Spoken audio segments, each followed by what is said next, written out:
Subscribe कीजिए। व अम्मा मन खाफ मकाम रब्बिही व नहन नफ्स अनिल हवा फइन्नल जन्नत हियल मावा। और जो डरता रहा होगा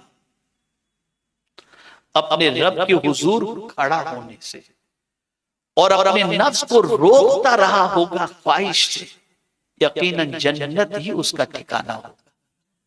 मुख्तसर में दो बातें बता दी, अल्लाह से डरने के हवाले से और ख्वाहिशात से बचने के हवाले से, दो बातें, और फिर जन्नत का मुद्दा बता दिया कि कुरान का ये एक अजीम अंदाज है बयान करने का। कभी किसी चीज की बड़ी तफसील आती है, कभी किसी चीज को बड़े मुख्तसर अंदाज में। जैसे एक मकाम पर जन्नत के हवाले से कई सिफात का जिक्र किया सूरह मोमिनून के अंदर, अगर आप देखें तो क़द अफ़लहल मुमिनून अल्लज़ीना हुम फ़ी सलातिहिम ख़ाशिऊन वल्लज़ीना हुम अनिल लग़्वी मुअरिदून वल्लज़ीना हुम लिज़्ज़काति फ़ाइलून वल्लज़ीना हुम लिफ़ुरूजिहिम हाफ़िज़ून। ये बताते बताते बताते बताते फिर आखिर में फरमाया उलाइका हुमुल वारिसून अल्लज़ीना यरिसूनल फ़िरदौस हुम फ़ीहा ख़ालिदून। इतनी सिफात के बाद और कहीं फरमाया जो अल्लाह के सामने खड़े होने से डरा और ख्वाहिश से बचा उसके लिए जन्नत है। ये कुरान का अजीम एजाज है कि कभी दो जुमलों में सब समझा देता है और कभी जो है वजाहत के साथ किसी चीज को। तो अब यहाँ दो चीजें बताई गई, गौर से सुनिए। व अम्मा मन खाफ मकाम रब्बिही व नहन नफ्स अनिल हवा फइन्नल जन्नत हियल मावा। और जो डरता रहा होगा अपने रब के हुजूर खड़ा होने से और अपने नफ्स को रोकता होगा हर बुरी ख्वाहिश से, यकीनन जन्नत ही उसका ठिकाना होगा। तो डरने का फायदा एक हमको ये मिला कि डरने की वजह से अल्लाह रब्बुल इज्जत जल्ल जलालहू हमें जन्नत अता फरमाएगा। ठीक है, अब आइए इसको थोड़ा सा समझें तफसीर के जरिए, ताकि जहन में बात अच्छी तरीके से बैठ सके। एक गिरोह इससे पहले का जो जिक्र है ना, जहन्नम जिसका ठिकाना होगा, इससे पहले उसका जिक्र है फइन्नल जहीम हियल मावा। और उसके बाद वअम्मा मन खाफा, तो जहन्नम जिसका ठिकाना होगा उसकी तफसीर अलग है और उसके सिलसिले में वज़ाहत कुरान मुक़द्दस में अलग है। मैं उस तरफ आपको ले जाना नहीं चाहता। वजह क्या है कि आज का मौजू जो है उस मौजू की मुनासिबत से, तो जहन्नम जिसका ठिकाना है उसका तज़किरा आगे की आयतों में है। अब परवरदिगार ने जन्नत के बारे में, ये कुरान का एक अजीम जो है वो मौजज़ा अगर कहें, और कुरान की एक अल्लाह अज़्ज़ व जल्ल की इस अजीम किताब की जो है वो इसका कमाल कहें तो गलत नहीं होगा कि हमेशा पैरेलल लेकर के कुरान चलता है। जहां ये कहा कि अम्र बिल मारूफ तो फरमाया नहीं अनिल मुनकर। तो ये कुरान मुक़द्दस में जहां जहन्नम का तज़किरा आएगा और जहन्नम के अंदर ले जाने वाले आमाल का तज़किरा आएगा, वहीं साथ में जन्नत में ले जाने वाले आमाल का तज़किरा भी आएगा और जन्नत के हवाले से भी तज़किरा आएगा। तो यहाँ पर भी इससे पहले जहन्नम जिसका ठिकाना होगा उसका तज़किरा है और उसके बाद जन्नत के हवाले से कि जन्नत किसका ठिकाना होगा। तो आपने समाअत फरमाया। तो दूसरा गिरोह उन लोगों का होगा जो उम्र भर ये तसव्वुर, ये बहुत अहम आयत है, ये तो सारी आयतें हैं लेकिन ये बहुत समझने के लिए। और दूसरा गिरोह उन लोगों का होगा जो उम्र भर ये तसव्वुर करके डरते रहे कि उन्होंने एक दिन अपने रब के रूबरू खड़ा होना है। अगर कोई शख्स ये तसव्वुर अपने दिमाग में बिठा ले कि एक न एक दिन तो अल्लाह के सामने हमको खड़ा होना है, ये तसव्वुर इंसान को गुनाहों से रोक देता है। किसकी मजाल है अल्लाह के सामने खड़े होने। और मैंने जब रसूल गिरामी वक़ार सल्लल्लाहु अलैहि वसल्लम की एक हदीस मुबारका पढ़ी जिसका मफ़हूम है, रसूल आज़म सल्लल्लाहु अलैहि वसल्लम फरमाते, आयशा अगर किसी को मैदान महशर में सिर्फ रोक लिया गया और उससे मौला ने पूछा बंदे तूने ये क्यों किया, गया जहां उससे पूछना शुरू हुआ मामला कि ये क्यों किया, बस उसके लिए हलाकत है।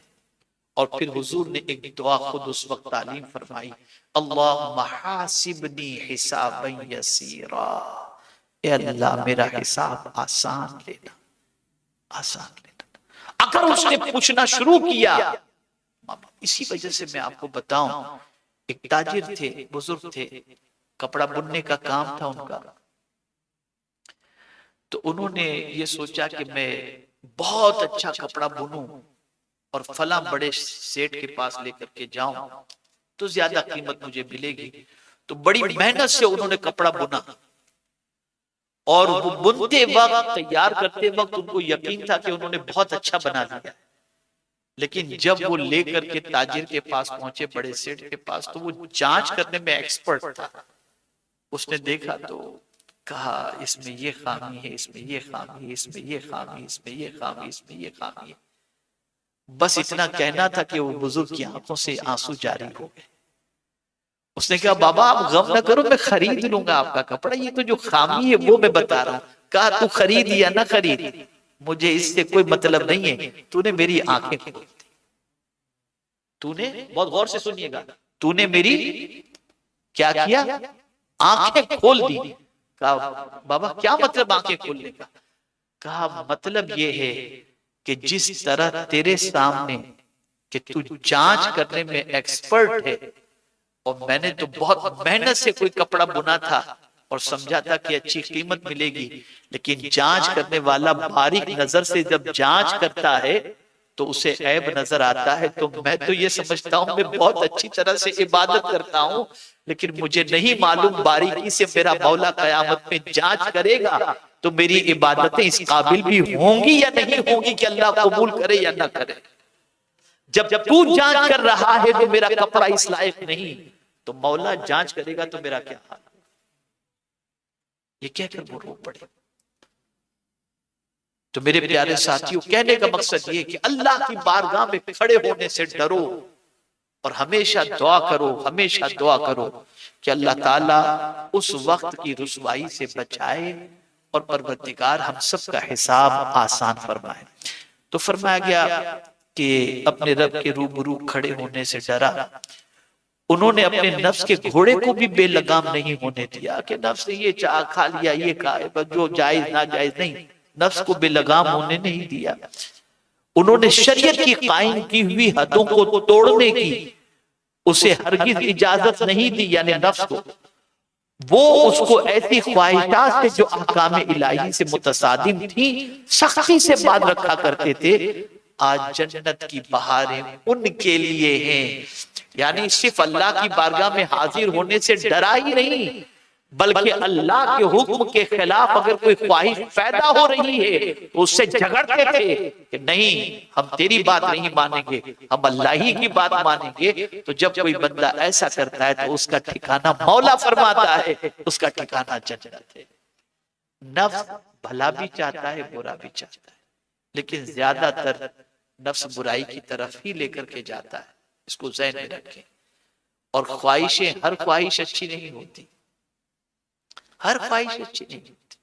ख्वाहिश को भी देखो शरीयत की रोशनी में कि ये ख्वाहिश मज़मूम है या ममदूद है, या अच्छी है या बुरी है, नेक है या बुरी है। हर ख्वाहिश को पूरा नहीं करना चाहिए। उन ख्वाहिशों, जो ख्वाहिश की पैरवी करता है वो गया काम से, वो गया काम से।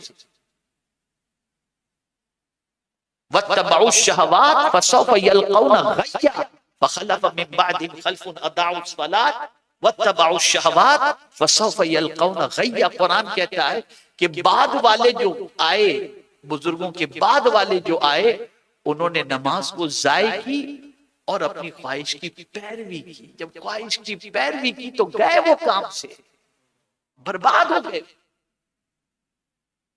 तो अब सवाल ये पैदा होता है कि ख्वाहिशें तो बहुत सारी हमारी होती हैं, तो क्या ख्वाहिशों पर भी शरीयत का कंट्रोल है? तो हाँ, मेरे आका सल्लल्लाहु अलैहि वसल्लम ने इरशाद फरमाया, तुम में का कोई शख्स उस वक्त तक कामिल मोमिन नहीं हो सकता जब तक कि अपनी ख्वाहिश को उस चीज के ताबे न कर ले जो मैं लेकर गया।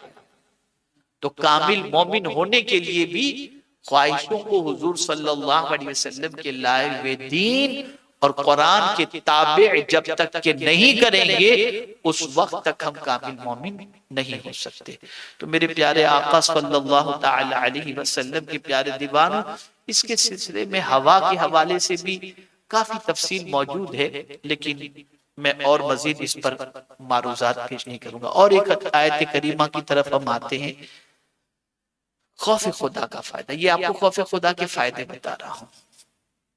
परवरदिगार जल्ल जलालहू ने इरशाद फरमाया, जज़ाउहुम इंद रब्बिहिम जन्नातु अदनिन तजरी मिन तहतिहल अनहार खालिदीन फीहा अबदा रदियल्लाहु अन्हु व रदू अन्हु ज़ालिका लिमन खशिया रब्बा, ज़ालिका लिमन खशिया रब्बा।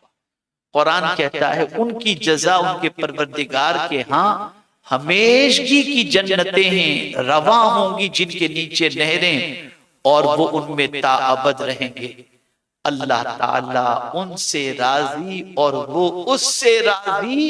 ये सआदत उसको मिलती है जो अपने रब से डरता है। ये सआदत किसको मिलती है? जो अल्लाह अज़्ज़ व जल्ल से डरता है। मेरे प्यारे आका सल्लल्लाहु अलैहि वसल्लम के प्यारे दीवानों, जन्नत और उसकी फरहत अंगेज अबदी मसरतों से भी एक आला तरीन इनाम उन्हें बख्शा जाएगा। जन्नत में तो सारी नेमतें होंगी, लेकिन उसके अलावा एक आला तरीन नेमत उनको बख्शी जाएगी, और वो ये कि अल्लाह ताला उन पर राजी हो जाएगा। ये रजा और खुशनुदी यकतरफा नहीं, यानी सिर्फ अल्लाह ही उनसे राजी होगा, वन साइड वाली बात नहीं है। उनका परवरदिगार उनकी मोहब्बत और नियाजमंदी को देखकर उन पर राजी हो जाएगा, और वो नियाजमंद अपने करीम रब की बेपाया इनायात से बहराबर होकर उससे राजी हो जाएंगे। कमेंट शेयर जरूर करिए।